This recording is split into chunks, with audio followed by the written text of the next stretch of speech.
नमस्कार दोस्तों। आज हम पढ़ने जा रहे हैं धर्मवीर भारती का जीवन परिचय। तो चलिए शुरू करते हैं। महत्वपूर्ण बिंदु: जन्म 25 दिसंबर सन 1926 SP। जन्म स्थान अतरसुइया, प्रयागराज, इलाहाबाद, उत्तर प्रदेश। माता श्रीमती चंदा देवी, पिता श्री चिरंजीव लाल।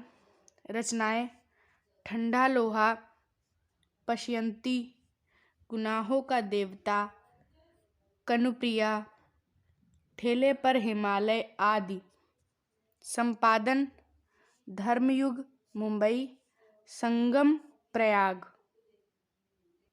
भाषा शैली: परिमार्जित तथा परिष्कृत खड़ी बोली। निधन 4 सितंबर सन 1997 SP। हिंदी के यशस्वी कथाकार, नाटककार तथा पत्रकार, बहुमुखी प्रतिभा के धनी थे।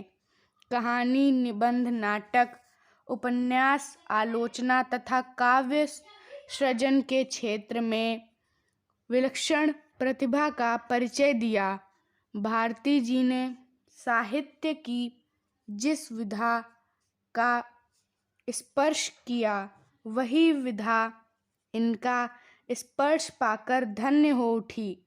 उपन्यास के क्षेत्र में गुनाहों का देवता, सूरज का 7वां घोड़ा, काव्य सृजन के क्षेत्र में अंधा युग तथा कनुप्रिया का कोई जवाब नहीं है। जीवन परिचय: डॉक्टर धर्मवीर भारती का जन्म 25 दिसंबर सन 1926 SP को अतरसुइया, प्रयागराज, इलाहाबाद में हुआ था। आपके पिता का नाम श्री चिरंजीव लाल वर्मा तथा माता का नाम श्रीमती चंदा देवी था। अपनी प्रारंभिक शिक्षा प्रयाग से पूर्ण कर लेने के पश्चात इलाहाबाद विश्वविद्यालय से MA PhD की उपाधियां प्राप्त की। इलाहाबाद से प्रकाशित साप्ताहिक पत्र संगम का सफल संपादन किया। इसके पश्चात इलाहाबाद विश्वविद्यालय इलाहाबाद से हिंदी के अध्यापक पद पर नियुक्त किए गए।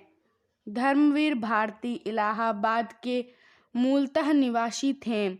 यहीं पर सूर्यकांत त्रिपाठी, निराला, डॉक्टर राजकुमार वर्मा तथा महादेवी वर्मा जैसे महान साहित्यकारों के संपर्क में रहकर साहित्य सृजन की प्रेरणा प्राप्त की, जिससे आपकी प्रतिभा में निखार आया।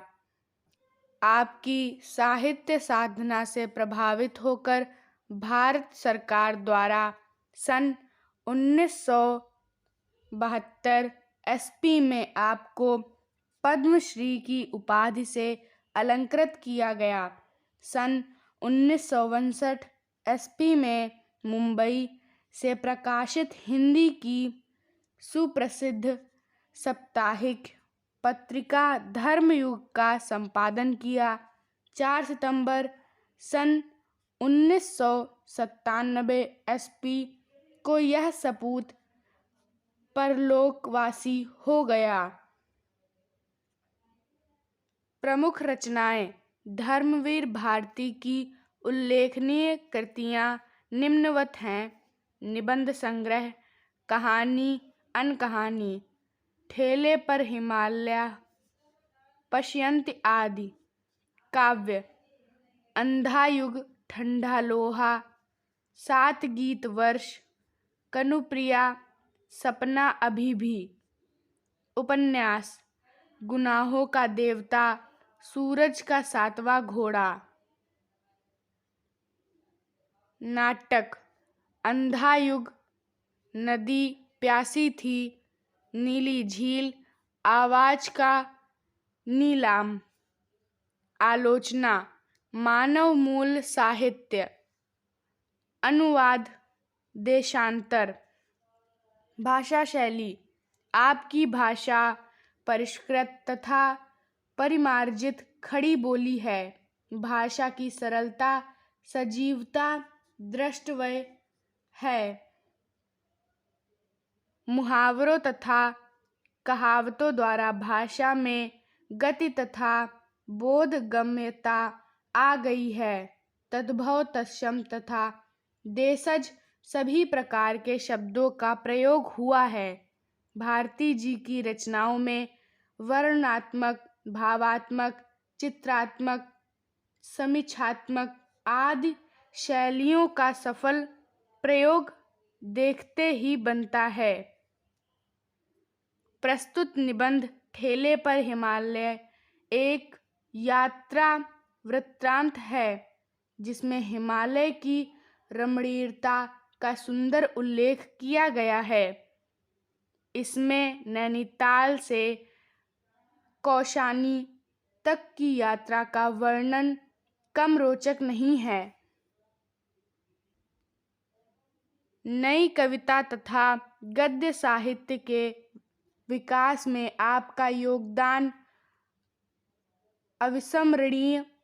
धर्मयुग पत्रिका के कुशल संपादन में भारती जी की